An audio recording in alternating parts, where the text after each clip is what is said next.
Hello, everyone, and welcome to the SBC postgame show here in Las Vegas for the Summer League. I am your host, Jeremy Julian, accompanied by Kimia and Mario. Tonight's game, Los Angeles Lakers 90, Boston 95, comes out with the win. Now, what stood out to you guys tonight? Jordan Walsh. The Boston Celtics got their first preseason win, and it was really led by Jordan Walsh. The Boston Celtics traded for him after numerous moves, the 38th pick of the draft, and he really showed me something here tonight. 20 shot attempts, high for him for his game wise. Out of Arkansas, he was a lot more of a defender, switchable player, but his 20 shot attempts, 25 points, 8 rebounds, his versatility, guarding anybody on the floor he needed to be guarding. He was an impressive player for Boston as they got this W on a balanced attack against the Lakers tonight. Yeah, I agree. I feel like he really showed his offensive drive today, with the 25 points. And he also ended with 18 rebounds. So, he used his body to get boards. And I think he would perform well lined up against Jason Tatum and Jaylen Brown. Yeah, we all know about Boston's big move during the offseason acquiring Kristaps Porzingis, but there's always been questions regarding their ability to close out games, their playmaking ability, making the right decisions. Have you seen anything from Boston tonight that leads you to believe that might be different going forward? Not yet. Their guards have been solid for Summer League, but I didn't see anyone that stepped out that was ready to make an impact on the NBA level. What stood out for me was Jordan Walsh and how maybe they can be unique in how they use him on the floor because his play and his defense and his energy, as well as now they're force feeding him the ball, and so just showing him some offensive creativity. With a ton of talent like that, you might have to just overcome it by just playing the best players out there, and he was impressive to me tonight. Yeah, agree. It's definitely different from summer league to when you're on the big stage in the NBA. And I think being patient with him, with the Boston Celtics, and letting him figure out, getting used to the tempo, getting used to the big bodies, because it's definitely different between summer league and the NBA. Absolutely. Now let's switch the focus up to the Lakers. I don't know if you saw tonight, a little bit earlier today actually, the ESPYs in which LeBron confirmed what everybody knew. He's coming back to play a 21st season.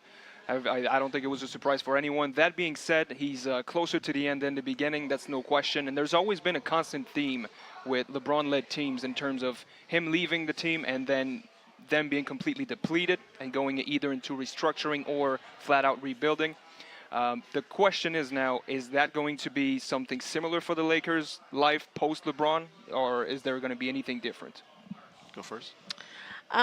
Without him, I feel like not necessarily rebuild as if we were, no offense, the Hornets or someone that they aren't good, but I Shots just taken. don't feel like we will be at the same level as we are right now. LeBron, he's an amazing player. Everybody knows that. Everybody's seen that over the years, but I feel like the Lakers will need that type of player with that high IQ leadership, and without him, honestly, they don't have that. Like I don't see it in AD. Like I don't see it in D'Lo. So I think it's without him. I don't think they're gonna struggle as much, but it's definitely gonna be a It's struggle. going to be difficult. Yes. Um, what came to mind watching this summer league team for the Lakers, and even though they lost tonight, they've been really strong this summer with a lot of good young players.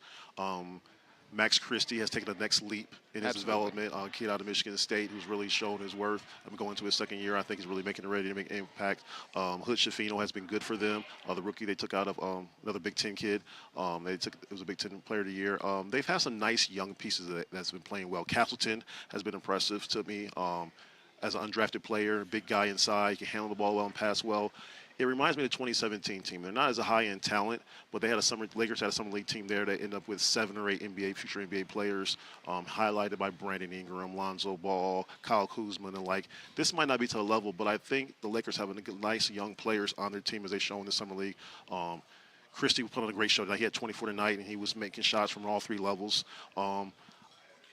It reminds me of 2017 where you have a bunch of young pieces. So post LeBron, they might have a good young core in place. They focus on development. They've always drafted well for young players, led by the younger bust children. Darvin Ham is a development coach. His staff, Phil Handy's a leftover from previous generations, but he's always been a great developer.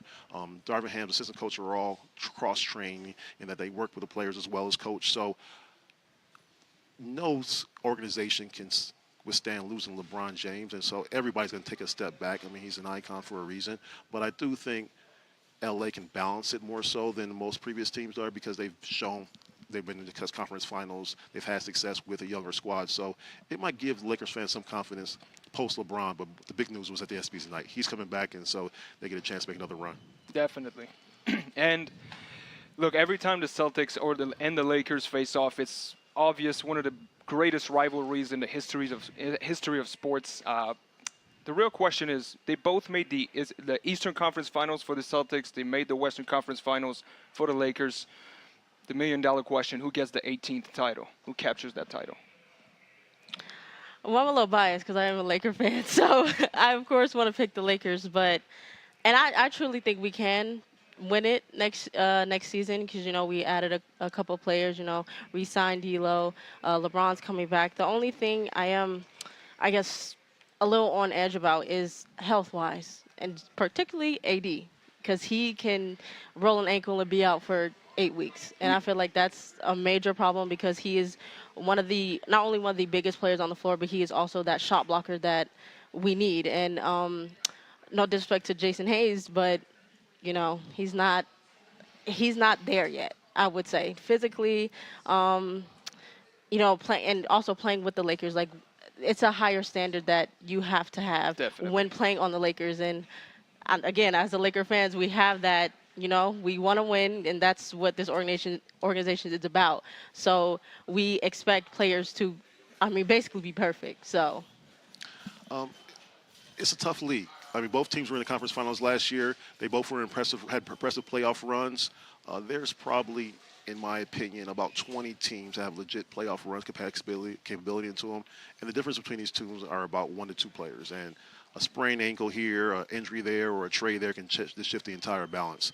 In the West, LA should be another top team this year. They had a great finish to the season after the post-trade deadline with all the pieces that you mentioned coming together. Denver's not going anywhere. You have the older champs. Golden State's going to try to make another run. The Clippers are always a threat. Phoenix is loading up with 3 young great stars. There's going to be a lot of competition in both the East and that's in the West. And in the East, Giannis and the Milwaukee Bucks are always going to be a threat. They have the MVP in Embiid. He's going to make a run. You can't expect them to go anywhere as well too. There's a lot of competition, so it's going to be close. Both teams have had a lot of success in the last few years.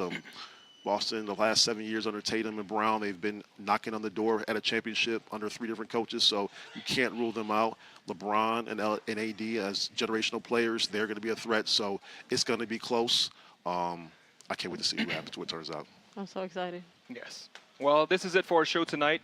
Thank you to everyone for tuning in, and see you tomorrow.